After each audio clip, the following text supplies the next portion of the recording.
চেয়ারটা একটু বসাইতে দেন না, চেয়ারটা একটু। পাগড়ি যারা নিব আমরা একদম সিঁড়িতে রেডি থাকবো। এই বছরের দাওরা হাদিস এবং হাফিজুল কোরআন, হিফজুল কোরআন বিভাগ থেকে যারা পাগড়ি নিবে তারা এর কাছাকাছি থাকবো, খুব দ্রুত আমরা নিয়ে যাবো।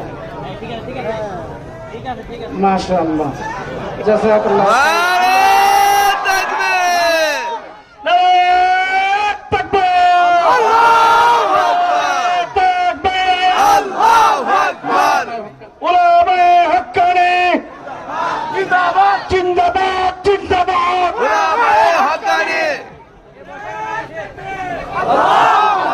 বসে পড়ি যারা দাঁড়িয়ে আছে এখনো, জি আমরা কালামে পাক তেলাওয়াত শুনবো।